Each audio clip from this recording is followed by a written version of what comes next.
On n'est pas des pigeons le retour. Alors ça fait quelques jours qu'on ne le voit plus et pour cause, Mickaël a attrapé un virus. Donc ce soir, on l'a remplacé par Olivier, la police fédérale, qui va nous parler d'un virus aussi finalement. Virus qui utilise le logo de la police. Voilà. Et on a deux téléspectateurs qui nous l'ont fait remarquer et qui se sont fait avoir et nous l'ont fait remarquer sur la page Facebook. C'est vrai qu'il y a énormément de personnes qui... elles n'étaient pas les seules, ces personnes. Hein. Effectivement, il y a énormément de victimes en Belgique.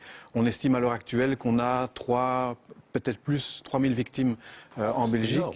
Et rien qu'à la police judiciaire fédérale de Bruxelles, l'équipe qui est en charge de tout ce qui est cybercriminalité recevait entre 12 et 15 appels par jour ces dernières semaines. Et toujours le même mécanisme. Toujours le même mécanisme, c'est-à-dire qu'on ouvre l'ordinateur et tout d'un coup, on se rend compte que son ordinateur est totalement bloqué. Il y a une image qui apparaît en lieu et place de celle que vous avez l'habitude de voir, la voilà, et qui vous dit effectivement que votre ordinateur est bloqué. Pourquoi? Parce que vous avez eu une activité illicite et vous devez donc payer une amende de 100 €. Voilà. C'est impressionnant quand on a quand même l'écran qui se coupe. D'autant qu'on met en évidence que vous avez été sur un site sans doute pédopornographique. Ça met les gens d'autant plus mal à l'aise. Super. Et on vous demande d'aller dans un des partenaires, c'est-à-dire dans une station-service par exemple, aller chercher un code que vous allez envoyer à une adresse mail et qui débloquera votre ordinateur. Alors, la machine, elle est infectée comment? Les manières classiques, si vous voulez, c'est-à-dire un mail avec une pièce jointe sur lequel vous avez cliqué. Il y a également la visite d'un certain nombre de sites, comme par exemple, évidemment, les sites pornographiques, mais également les sites de jeux en ligne. Et alors, un élément, ce sont les réseaux sociaux, on le voit, ce sont les liens où on vous invite à aller cliquer pour voir quelque chose d'extraordinaire. Et en fait, en cliquant le lien, télécharge, si vous voulez, le logiciel malveillant. Ça, c'est le piège le plus souvent tendu et les ados tombent souvent dans le piège. C'est difficile à éviter même, parce que c'est bien dissimulé. C'est extrêmement bien fait. Hubert ? Mais vous avez trouvé les auteurs, parce que vous me dites oui, mais on demande d'aller chez un partenaire, une station-service. Oui. Et alors, ils sont complices. Non, en fait, là, ce sont des services qui vous permettent de payer des services en ligne. Donc, vous recevez un code moyennant le paiement, et les pirates utilisent ce service, évidemment. Vous allez sur le site en question, vous envoyez le mail en question avec le code.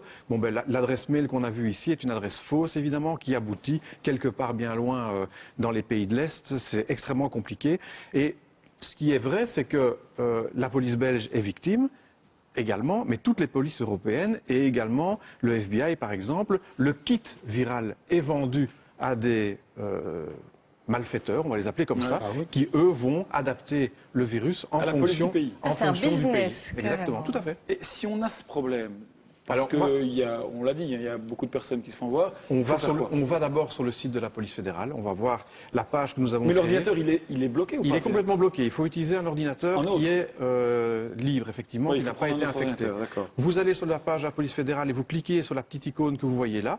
Et sur cette icône, en la cliquant, vous allez pouvoir télécharger un fichier PDF qui vous explique pas à pas comment solutionner le problème. Et parmi les solutions, notamment, on va le voir également, il y a la possibilité, si vous êtes par exemple en Windows, de restaurer votre système à une date ultérieure.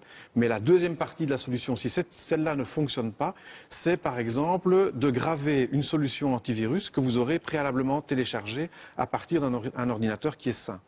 Et c'est à partir de ce CD-ROM gravé que vous allez démarrer la machine infectée pour faire le nettoyage. Les antivirus traditionnels ne détectent pas ça? Le problème, c'est que l'antivirus le détecte, mais comme la machine est bloquée, vous ne savez plus faire tourner votre antivirus, a priori, dès que la machine est bloquée. C'est pervers, hein, c'est pervers. C'est extrêmement complexe. En conclusion, Olivier, on dit que si on a cet écran de la police fédérale, on ne paye pas déjà. Déjà, prudence absolue. Voilà. Et puis alors, on a mis à disposition, c'est le réflexe, un numéro de téléphone sur lequel que vous pouvez désormais former. Et là, vous avez toutes les explications par rapport aux problèmes que vous allez rencontrer en français et en néerlandais. Le numéro, c'est le 02 743 72 00. Merci Olivier d'avoir attiré notre attention là-dessus. Je vais vous demander de laisser votre place à Frédéric Bréban.